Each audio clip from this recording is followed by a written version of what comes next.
Today is September the 18th, and we just appreciate you joining the Rules Committee.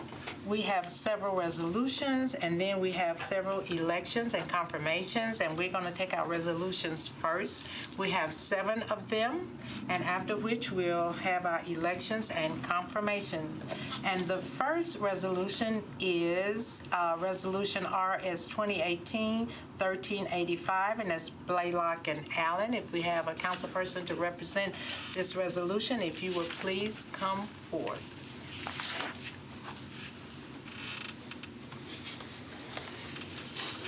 And again, it's important to note that we do have a quorum, so we can get started. Okay? Motion? Okay. Yes. First of all, we got a motion and a second. Could you tell us a little bit about this resolution? It requests the grocery store operators within Davidson County take effective measures to reduce the use and/or impact of single-use plastic carry-out bags and report the measures being undertaken in this effort and encouraging the use of reusable bags by residents and businesses within Davidson County. Could you tell us a little bit about this resolution? Well, we've had many meetings with Public Works and a lot of different people that have interest in this topic, including the Grocers Association lobbyist, and he is on board with this and says that he is looking forward to getting back with us with some measures that some of the groceries are interested in taking. Of course, Kroger's has said that they're going to stop eventually, and so we're hoping people will kind of get on board with that. So, yeah, that's pretty much it. I think the difference compared to last resolution is this is encouraging and voluntary. Right. So I think non-binding. Right. Non-binding. Yeah. So I guess, let me make sure I'm correct. So, Okay. so the association's going to get back to us with measures that they're willing to take. So it's not, I guess I was a little confused looking at this and report the measures being undertaken in this effort. So is this requiring them to do anything yet? It's just requiring the report back to us. Exactly. It's requiring them to really take a look at requesting. it. Okay. Yeah, requesting them to take a look at it and getting back with us. Okay. Okay, great. Does anybody have any other questions or concerns regarding it? Move for approval. Second. All in favor? Aye. Okay, well, we thank you so much. Okay. Everybody in favor? Okay, next we have Resolution RS 2018-1411, and that's Cooper. Would you please come forward? Okay. Okay. And this confirms the appointment of 5 members of the Blue Ribbon Commission to identify government inefficiencies, practices, transfer payments, third-party payments, and subsidies with the targeted goal of achieving budgetary cost savings of $20 million in annual savings. Well, thank you, Chair. Aspirational, but great project. And we have the 5 wonderful nominees nominated by our mayor here today for confirmation later. A quick word of clarification for the nominees and for the committee. There's a companion piece of legislation, an ordinance, which will be deferred tonight, but back next time, to kind of establish the framework for the committee. So the mayor, very wonderful, has found 5 of the greatest Nashvillians to be on the committee, but they're going to need a process. They're going to need to have a chairman. When do they report? To whom do they report? Resources available for their report. And talking about this in budget and finance, I think there's still a lot of ideas in the council. Also, part of this committee will be appointed by the vice mayor. And so we didn't have one until 6:30 last night. So we need to get our vice mayor's view and then its relationship between the committee and the council going forward. My hope, and again, all within their earshot, is that next year's budget will clearly be difficult. And historically, we get to May and June, and people come up with ideas, and people go, it's too late, we haven't studied this, there might be unintended consequences, it might in fact be a bad idea. So this is an effort to start early. And so the council representatives on the committee will have one of their jobs of liaisoning with council members for all the ideas that we hear from the public, and then also hopefully get ideas from employees as well. But then to put it through a professional process of We have to defer. recommended, neutral, or non-recommended. Yeah, we're gonna Do wait. all of these. But yeah, and part of the ordinance, this may be answering the question, and I see Mike Jamison there, is I think you all are sentenced to 3 years as a term, but the committee has to be reauthorized every year by the budget. So if it's not reauthorized next June, then it would naturally sunset. But if it is reauthorized, then you've signed up for that level of cruise, and hopefully each year will you will cumulatively be able to share a lot of your expertise and your experience in life and how to make good choices for Metro. So anyway, I move for approval. Okay, so what we're gonna do, we have Mr. Dave Getz, he's out of the country, so we're gonna defer him for one meeting. And we have heard your plea, and so we're going to interview the candidates, and then we'll get back. Is that okay with you? Yes. Okay. Is that okay with everybody? Sounds Can we do great. that? Sounds Is that good? Okay, thank you so much. Mike, so we'll just hold off on that one, okay? Okay, thank you so much. Next, we have a resolution, and that's Haywood and Vercher, and it recognizes the historic election of Karen Johnson as the Davidson County Register of Deeds. And she is unavailable tonight, so we're gonna defer her one meeting. Can I get a motion? Motion. Second. All in favor? Aye. Okay, that sounds good. Thank you so much. And next, we have Council Lady Vercher, and this is Resolution 2018-1413. It recognizes the historic election of Martisha Johnson as Public Defender. Council Lady Vercher, would you please come forward? Thank you so much, Chair. I believe the resolution is self-explanatory and taking the opportunity to recognize one of the finest District 28 constituents that I have, Public Defender Johnson, and I ask for the committee support. Move for approval. Second. All in favor? Aye. Thank you. That wasn't very painful, huh? Thank you, Chair. Thank you so much. Next, we have Resolution RS 2018-1414, and Councilman Withers, O'Connors, and Allen. Are you present? I can do this. Okay, come forward. This honors the service of the legacy of Charles Frederick, which is known as Charlie Strobel, upon the 35th anniversary of the founding of Loaves and Fishes, a homeless feeding program he established together with Room in the Inn. Yes, sir. So this, Councilman Withers brought this to my attention and wasn't sure he was going to be able to lead sponsor, but I told him regardless I'd be happy to co-sponsor it with him. This is actually where I got my first experience doing homelessness outreach myself, doing soup kitchens there as a teenager during high school. So it's with extreme pride that I am here tonight to encourage this committee to approve this resolution. Okay, thank you. I'll make a motion to approve with the assumption that it's passed around for all of us to sign. Absolutely. Oh, that's good. Isn't there amendment to? Oh, We did move have the a amendment. corrections Yes. amendment. Yeah. Council Lady Allen brought to my attention before this committee that there is a few, I think, dates and a few other Yeah, modifications, and so we'll they get need to those be applied corrected. and then submit for everybody Yeah. to, who wants to Sign off. participate. So I'll move the amendment. Yeah. Second. Okay, and we'll get that corrected. All right, all in We need to favor? vote on the amendment. Yeah, oh, can we vote on the amendment? Okay, all in favor? Aye. Of the new amendment, okay? And then No move for opposed. approval. Right, we'll move You for move approval. as amended, yeah. Okay, as amended, We have to take a vote on that. okay? All in favor? Aye. Aye. Thank you all. And then is mine up next as well? Okay, I'll Yes, stay. it is. And that's Resolution RS 2018-1415. It honors the Country Music Association on the occasion of its 60th anniversary on September the 25th of 2018. That's wonderful. Yep, so this one is a basic recognition for one of the extraordinary institutions of Nashville that has ensured that country music is a fundamental part of our process as Music City. They have a brand-new home on Music Road and a facility with CSAC, and excited to recognize them for this milestone. Wow. That's- Move for approval. Okay, second, all in favor? Aye.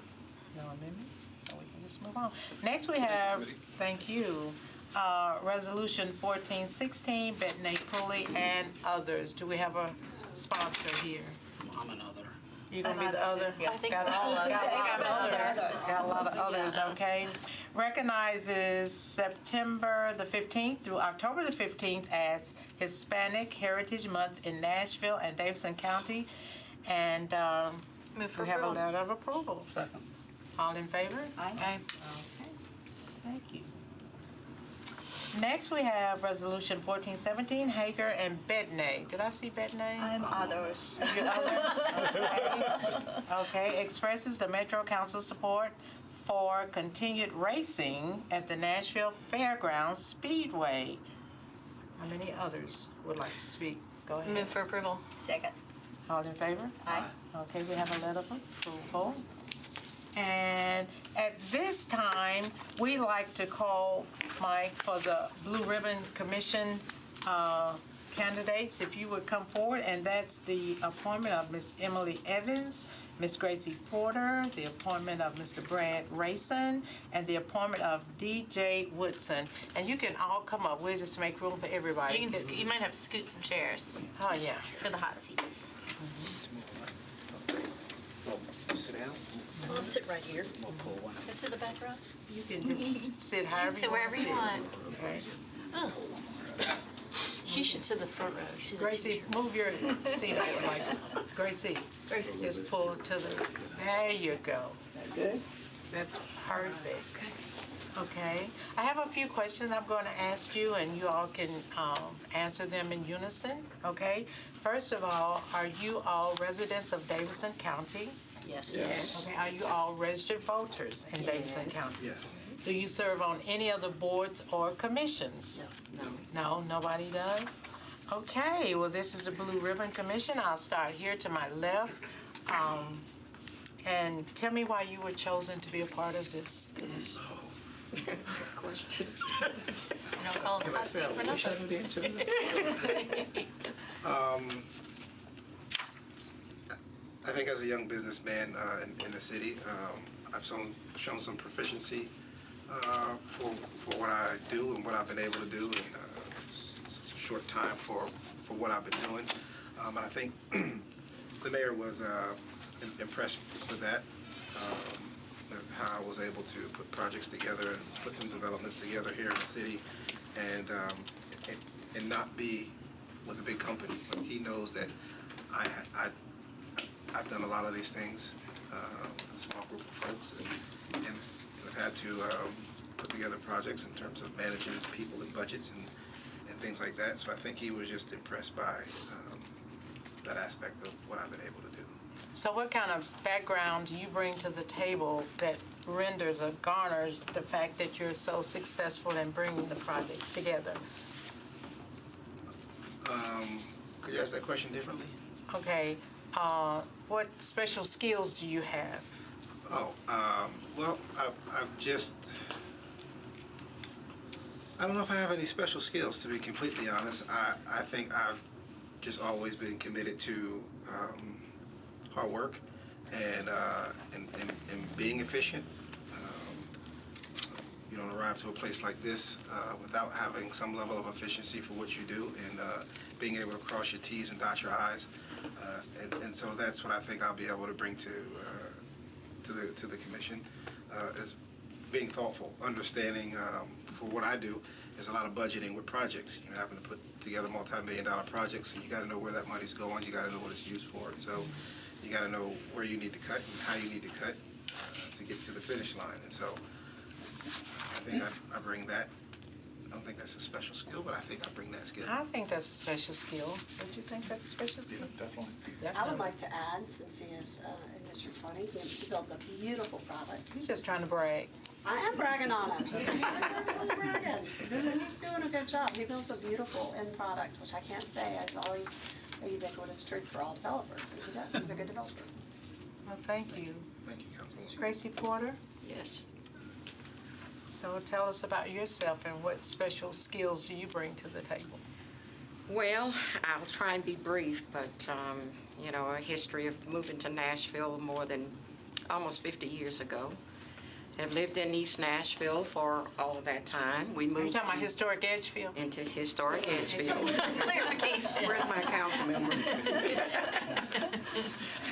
So I have two people here who can back me up here. I guess what I bring to this commission is that I'm an advocate for kids, for schools, for education in general. That's from pre-K on through academics. Also, I've served with the Metropolitan Nashville Public School System for 34 years and taught at MTSU for 8 years, and now finishing a doctorate at Tennessee State University after retirement. I think what I can do for this commission is to really look at how we spend our dollars, because I am a taxpayer as well as one that benefits from the taxes that are paid. I also am involved in working the polls on election day, those kinds of things. I believe in folk voting. As a matter of fact, I'm preparing for an event at my house that's a national Let's Get Out to Vote on the 24th. So if you would like to come by, I'm serving some potato chips and cold drinks. That's it. Do you have some dip? Well, I might be able to afford a little dip. And you remember, I'm on fixed income. BYOB. I'm retired. But to me, that's what I look at. And also how we spend our dollars. Not only just in my community in Edgefield and East Nashville or in the Nashville community, but what are we doing? You know, are we getting what we pay for through taxes and other means for the city? Even the businesses that are moving in, let's see, okay, who's moving in, and you know how Nashville is going to benefit from whatever it might be. Well, I can certainly vouch for the energy and the tenacity and the passion of Miss Gracie Porter, because we served on 2 faculties together. I was a teacher and she was a librarian, so. Oh yes, I forgot about that. Yeah. Oh, and also, I would be remiss if I did not say this. I'm fortunate to be president of Top Ladies of Distinction Incorporated, which is an international organization that we put a lot of emphasis on our young people. We are about, and I must say that I have my vice president here today with me, and she can answer all the questions that I miss later on. But we work very diligently with senior citizens, beautification. We just throughout the community, we are working on a program now with our young teens. If you have a 13-year-old, we would love to have them a part of our top teens group. They travel with us when we go to conferences. They meet. We're teaching them leadership skills, also how to raise money and volunteer within the community and put the money back into the community. And yes, I'm inviting all of you to our Botillion, December 16th at the Marriott in Franklin, because we can't afford the Marriott here. So sorry about that, but it's a wonderful, wonderful event. Our young men will be dressed in top hat, tails, canes, and... Now, Gracie, is that directly related to the Blue Ribbon? No, I'm just kidding. Of course it is. It's bringing money into the community. No, I've known Gracie a long time. This is what I'm all about. I'm about community service. Thank you so much. And if you want to ask me later, I'll tell you how you can get tickets. And again, she's really passionate and serious about that.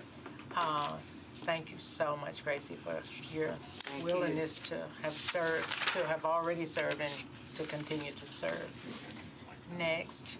So I'm Brad Rayson. I'm president of SEIU Local 205, and we represent, I think, the biggest asset I bring is our members who are city employees, who not only work for the city but live here, raise their families, have their kids in school. And I think we were on the front row of last year's budget fight and saw all the issues that come up. So I think we're going to bring an important perspective to the table, I as well as our members.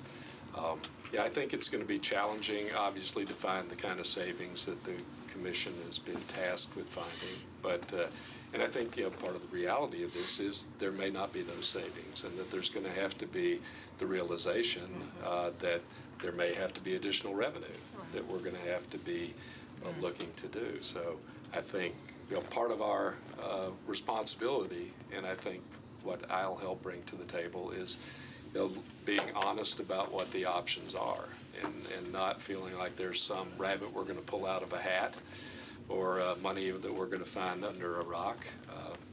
And I hope we don't, as Ed Kendall said, we don't end up feeling like we went downtown and got drunk and ended up getting clipped. So that's one of my favorite lines. But we also represent, and we also represent the support staff in the schools. So, one of our concerns is making sure that we have fully funded schools that will educate our kids and allow the employees who work there to live in Davidson County and support themselves and their families. All right, thank you. Excellent. My name is Emily Evans, and I guess I never asked the mayor this question directly as to why he wanted me to serve, but I believe he would say that I have the perspective since about 1988 of Metro finances in one role or another. I worked for a company that financed the Titan Stadium and the arena, so I understand how capital projects are financed, which I know is a big topic of conversation in the last budget cycle and in ongoing budget cycles. And I served on the Metro Council for 9 years, so I've got a fairly deep understanding of the budget. I was lucky enough to be under the tutelage of David Manning, who was the FF&A commissioner for Ned McWhirter, who taught me everything I know, and something I'm very grateful for. So, so I think that's what I can offer. Thank you. Committee members, questions? We're opening. Yes, ma'am. Okay. Just one thing, because this is a brand new commission, do you have any expectation or as a council member to make your job easier or to make, really allow you to do your job maximize? Anything you want to ask us? Request. I would say that we would, I certainly would ask for you to use your influence to make information available, because this is really first and foremost fact-finding and an understanding of what the situation is. And having spent a lot of time on this budget over the years, it's highly nuanced, has a lot of layers, and information, hard data, not anecdote, not storytelling, hard data would be what I would ask for. Okay. The information that we need, tools. Tools. Yeah. And I guess I'm a softie when it comes to education, since that has been my lifelong experience. And if teachers are expected to do their very best in the classroom, they must have the tools to do that with. Not just the teachers, but the principals, the persons that clean the building, the persons that drive the bus, or whatever. It might be the crossing guards or what have you. A lot of these people, really give their all, and we give them very little back. So I would hope that the council will be sensitive to that when we're looking at budget and see how can we let them know that we appreciate what they do at every level. I think you're talking about just including all stakeholders. Including all stakeholders, and including the parents, because they send them to school to learn, and they're the ones that are paying the taxes. So I think we need to keep all of that in mind. That's good. I would just say the more clarity on what the scope of our review is will be important. And I know there's amendments to the legislation that I think will help set the bounds for what we're expected to look at and consider. Okay. Good luck with that. I like what I'm hearing about looking at, obviously, at our school system and making sure it's funded and that the money is going to the places that are priorities and less waste there. The needs. Right. And then something that's important for me that obviously you will understand being the SEIU president is over the last 11 years working with firefighters at the state level, which I'm about to come to an end doing. Something that I really hope that y'all look at is how do we ensure when we pass that 3-year pay plan. I felt very strongly about it.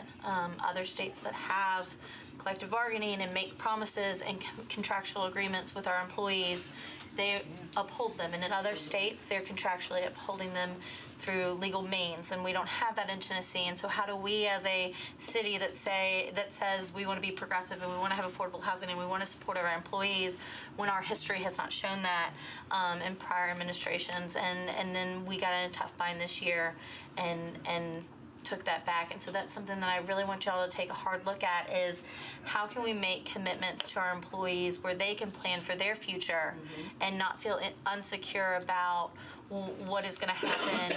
Is there going to be a pay cut or something like that? I mean, I feel like we all know that public employees are often underpaid of their market rate. And one of my concerns is not just the pay and benefit plans and things like that, but also are we building our employee benches so that when this generation retires, and we do have more millennials who look at their careers as having multiple careers and not one lifelong career. Like you, Gracie, in education, Yes. you've had, millennials are not doing, that's not the trend. And so what can we do as a government to also, make sure that we are making those incentives there so younger workers want to not just work for Metro, but stay working for Metro, Retention. so we can continue to have great public services across the board, because that also makes us look good when we have constituent services that work. So I just wanted to get my soapbox in while I had y'all here. You got it.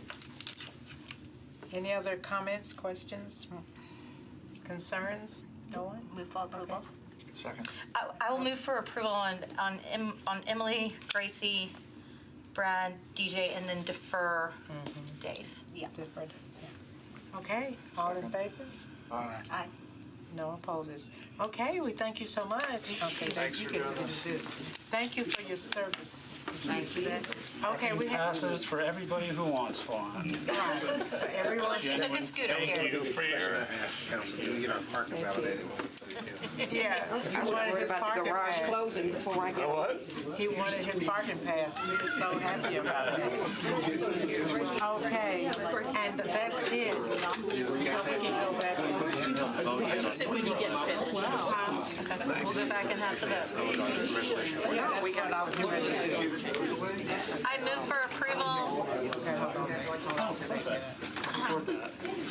All except Dave Getz, okay?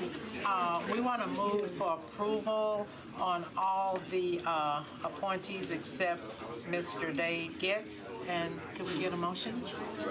Yeah, we've already done that. We're on the resolution now. Okay. So can we do we can't pull him out of the resolution without a late file?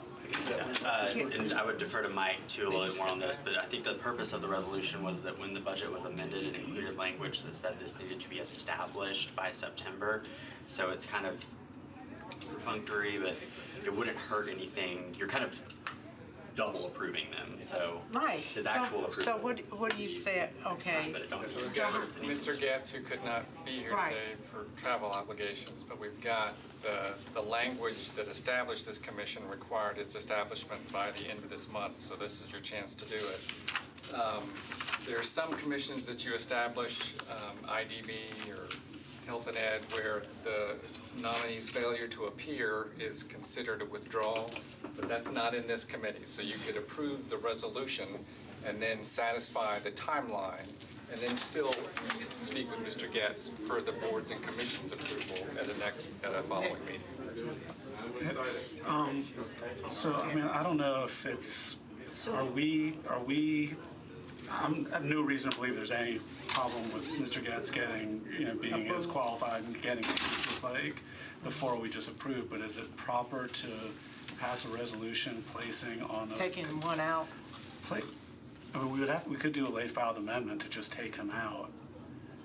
the rules committee want it. What's the resolution number? But if we don't approve. It's, Are there names in the 1411. resolution, Right. in the actual language of the resolution? Yes, 1411. Yeah. So what's the, we have to approve by September the 30th, by the resolution we passed in the budget season. So if we don't approve Mr. Gates before September 30th, we won't be able to approve him, won't it? We will, because we still have to approve the vice mayoral appointees at a later date also. I think it's the language in the resolution besides the appointees that needs to be passed by the end of September. But he, I feel comfortable I'll doing bet it. Bob has a good idea. okay, Bob. I don't know if you'll like my idea. I was gonna make the point of, I mean, realistically, we're not gonna not approve them. So, If everybody Can else we is just fine go, with it, I'm yeah, fine. so would everybody Seeing as just that be? he's my yes, constituent, that's I'd right. like to move for approval of the resolution. as Whatever. I roll for the drafted, As record. drafted. second. Okay, all in favor? Aye. Okay, so we good. So now we're gonna go to the Yeah, community now we, corrections. Community Corrections Advisory Board, the reappointment of Mr. I'm Kevin. sorry, Madam Chair. Before we move on, okay. maybe we could ask the administration to still Okay. ask him to come in and talk to us when he's He's available. planning on- Absolutely. Yeah, Because he's still deferred over here. That's right. that's right. His appointment is deferred. He'll come in. Okay, well, thank He's you. gonna come in. We've only half Thank you. approved him. Excellent. Sorry for interrupting. No, that's great. The Community Corrections Advisory Board, the reappointment of Mr. Kevin R. McGee for a term expiring August the 31st of 2020. Are you a resident of Davidson County? Yes, ma'am. Are you a registered voter? Yes. Do you serve on any other boards or commissions? No, ma'am. Okay, tell us a little bit about yourself and why you were selected to possibly serve on this particular board. This would be my third term on the Community Corrections Advisory Board. I was first approached, I can't remember, it may have been Carl Dean was still here. It's been a while. I'm currently the vice president of the board. Wow. It's made up of, I guess I'm technically slotted in as just a Davidson County citizen. The Tennessee Code mandates a certain makeup of the board. We have District Attorney's Office representative, Public Defender's Office representative, Defense Attorney from the community representative, Department of Corrections, Department of Probation and Parole, Sheriff's Department, probably forgetting a couple. Nonprofit,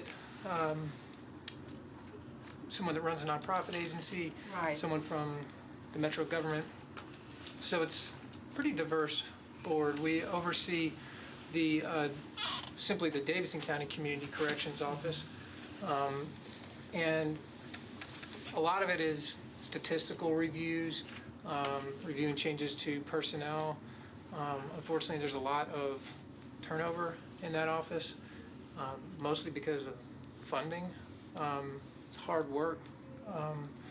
The current staff is really, really good at what they do, but they peanuts compared to the wage schedule for instance, Davidson County General Sessions probation gets paid more than folks who've been in community corrections officers for several years. Tennessee Department of Probation, similar thing. They get paid more, they do less, which is something that actually just sort of came to our attention in the last couple of board meetings, kind of the disparity when we started digging into how come every single agenda, it's like we're having to replace all these folks, and then you start realizing they're in this quasi no man's land where they're not slotted under state funding and they're not slotted under Metro's funding. So every time somebody gets a raise, they don't, which is something we're currently looking into to try to figure out this wonderful black hole, because it's an important program. It's a tough program. I was gonna say, and it's so important. It is, from several different avenues. It's kind of one of the last lines of defense under Tennessee law to supervise folks that we don't want being incarcerated in prison, but who need special services and very strict supervision in the community. And so, in addition to that, we kind of, when I talked about statistical analysis, we looked to see the number and reasons that people succeed and fail in the program. To the extent that we can. Whether that be financial, we've really put the director of the community corrections challenged her to get us more and more statistics this past year, and she's been fantastic about it, looking at different types of breakdowns about the people in the program.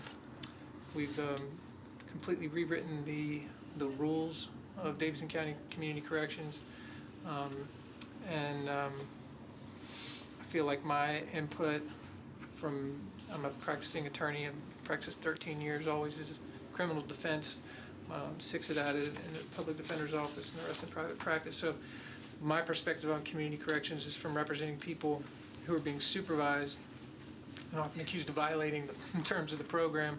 So I had a pretty particular insight when it came to being able to craft supervision rules that we felt were appropriate and fair and lawful. The funny thing too, the community corrections, it's, we supervise, the code requires all the local jurisdictions to have their own community corrections advisory boards. Really have no idea how other counties do it. But there are some inconsistencies county to county about how community corrections is actually implemented in the court systems. I know how we're doing it, but the funny, the legislature, the state legislature will change the rules of sentencing rules as it pertains to community corrections, sometimes very unwisely, and then we got to figure out how to best advise the director of the community corrections program here to implement policies and rules for her employees, the people who are out there doing the supervisions. For instance, recently last year they decided that they've created a whole new some sort of psychological intake form that's supposed to be filled out by everybody, and they said this is going statewide for anybody that's on probation or community corrections. The problem is they have to train people how to use the intake form and read it, and then they don't have enough people doing the training, and then it's just a big mess. I guess they didn't fund that either, did they? They didn't think about that very well, and so a lot of the problems we got coming from the state level with some, and then they implemented a matrix system to deal with violations, which was just declared unconstitutional last week. So, way to go, state legislature. I mean, it's not funny. That's not funny. It's just, it's not surprising. Any other questions, comments? No, I really appreciate your Yeah. insight because it's not an easy job, and really appreciate your continuous willingness to continue to serve. You have a question? I just have a comment. Well, aside from thanks for your service. So the first trial I had in Nashville was in '96 with Mr. McGee's father as co-counsel, and it was July 1st, 2nd, 3rd, and the judge made us come back on Friday the 5th to finish it, and so I think you were in high school back then. You make me feel old, but thanks for doing this. It's a valuable service. Absolutely. I was going to add too that you were ahead of me in high school. If that makes you feel older, Bob. Thanks. But your sister was in my brother's class, and so I've known your family and known of your father's work, and so I think that also gives you a good background point to reference as well, along with your clear qualification. And I think you brought up some good things that we need to be looking at. Kind of my comments on the Blue Ribbon Commission is looking at making sure that we are paying people enough that they want to stay in that job, because the turnover of community corrections is not good for the people in the program. So I really appreciate y'all looking into that and taking it seriously. Yeah, it was important. It was something that was just a complete, like, you can't be serious. And then we started doing some research, and you are serious. And honestly, being outside of the scope of the Metro payroll for a while now, and to the extent that I was in it as a public defender, I didn't really know how it worked. But we're trying to get to the bottom of it right now, because it just seems pretty absurd. I hope y'all will keep us posted on that, and I'll move for approval. Yeah. Move to approve. Second, all in favor? Aye. We just thank you so much for your insight, and Thank you. Yeah, thank you so much. good. Next, we have the wastewater hearing authority, and we have the reappointment of Ms. Ruthie Cherry for a term expiring October the 1st, 2020. The reappointment of Mr. David Gillis for a term expiring October the 1st, 2020. Reappointment of Mr. J. Tant for a term expiring October the 1st of 2020. The reappointment of Mr. Edward Thaxton for a term expiring October the 1st of 2020, and the reappointment of Mr. Robert Wingfield for a term expiring October the 1st of 2020. 1, 2, 3, 4, 5. Where's everybody? Raise your hand. There's everybody right there. Could you all switch seats with them so they can just sit right across the front row? That won't be too painful, will it? Come on, Mr. Thaxton. Doctor.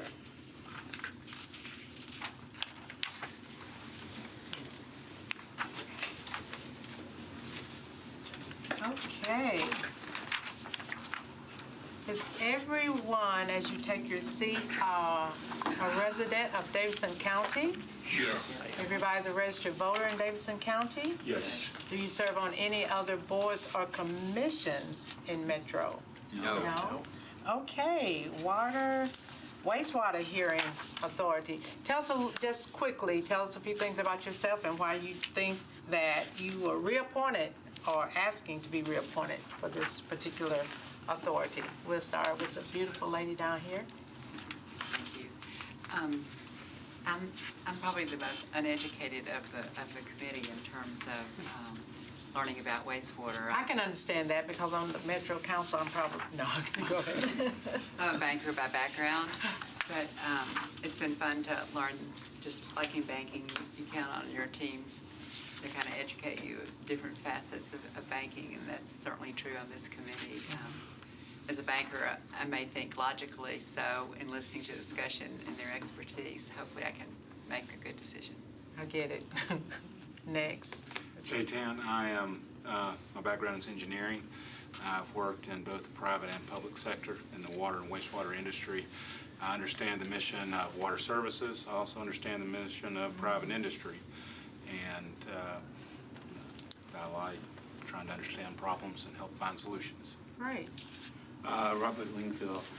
I've enjoyed over the last 20 years this opportunity to apply my technical knowledge in terms of chemistry, environmental science, and environmental health issues to solve real-world problems in our community, help our institutions and businesses operate more efficiently and effectively. Great. I'm Ed Thaxton. I'm a former professor at Vanderbilt. I taught water and waste treatment, water supply, wastewater collection, water quality management, environmental law, and economics. So I have a background, but I've also been on numerous committees, boards, etc., state, national, local, and I've enjoyed that kind of work, putting my technical knowledge to use for public service as much as I've enjoyed the teaching and research, which is, of course, I had to do in order to keep my job. One of the best experiences I ever had, probably the best, was serving as Governor Winfield Dunn's environmental policy advisor for 3 or 4 years, including 2 years full-time. So, and I've enjoyed this committee because I can see how much it has accomplished over the 30 years I've been involved. We used to have all kinds of appeals from industries that discharged all kind of wild and weird, crazy stuff to the Metro sewers, which would damage the treatment plants. We're not seeing that anymore. It just doesn't happen almost ever because of the work of the staff that is enforcing it, and the work of this board, which has come down pretty hard on a number of businesses that appeal their fines, but didn't get very far, unless they were really sorry and pledged to. So, we've been blessed to have some great members. This is the best group, technically, that I've had to work with in 30 years. Wow. With a chemist, a couple of engineers, one who designs treatment plants, one who operates treatment plants, the financial guru. I mean, it's a great group. Wow, next. I endorse them all. Thank you. I was going to say, it's so competent, competent. My name is Dave Gillis. I'm a professional engineer in the state of Tennessee. I've got 28 years experience designing industrial wastewater treatment plants.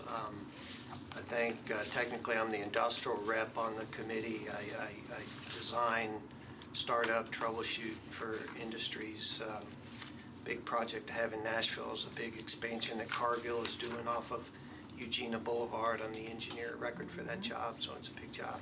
The other thing I want to say is Kevin McGee is my nephew. His dad is my brother-in-law, and he's a great young man. And I didn't give him enough of a hard time, though. I wish he had given him. His mom and my wife are sisters, so that's how You should have brought that up before. Yeah, that's good. That's good. Okay, any comments or questions? I mean, just a gifted Yes, group. I really second Dr. Thaxton, because you do have a really great, engineer, and what a great group, and I really appreciate what you're doing and watching after. But, since you're there, do you have some really strange, weird excuse coming up front of you and so memorable, if you want to share? Any good stories? Yeah, good story. Well, I think, what's really fun is being able to apply, science in a real world situation. We, with our knowledge, we're able to ask really intelligent, tough questions to businesses who, are trying to become compliant but are struggling in that effort. And, our goal is to help them become compliant and work with them. And it's great, as Dr. Thaxton said, what we've been able to achieve. And the way we do it, it just other people realize that, this is not a piece of cake to get something past the Metro Wastewater Hearing Authority, that you got to have your ducks in order. And it's great working with Metro Water Services. Yeah. Really dedicated people, and yes, they do a really good job, and it's great to, work with them to help make that work go smoother. And I want to second that the expertise of the staff has improved enormously in the last 30 years. And the concentration of industrial chemicals that are limited by law and ordinance as to what you can discharge to the sewer has gone down by two orders of magnitude in the last 30 years. Whereas used to you would get, let's say, 10 milligrams per liter or 30 milligrams per liter of something. Now you get 0.03 milligrams per liter. A lot of that is because the industry is, the heavy industry has moved out, particularly the plating industry. But others have just gotten a lot better at what they're doing. And nowadays we hardly ever see problems with, quote, industrial chemicals. What we see, and it occupies 95% of our time, is what they call fog, fats, oils, and grease from restaurants. All the big expansion of new restaurants in town a lot of times by people who want to set up shop quickly and make a lot of money quick. They don't put in the right grease control efforts, and it's stopping up the sewers. That's our biggest challenge right now. Interesting. Any other comments, questions for this? Move for approval. Second. All in favor? Aye. Okay, you have been approved. Okay. We thank you so much for your expertise and your service and your willingness. Man. Yeah. That's hey, this is a class act group right here, isn't it? All right, thank you. Let me take you all's picture. Chair, all I ask is that they stay in camp until I can retire. I know, and when will that be? 20 years from now? Right. To adjourn. I forgot. You put them right there on the counter. Okay, I move to adjourn. Yes. All in favor? Second. Thank you.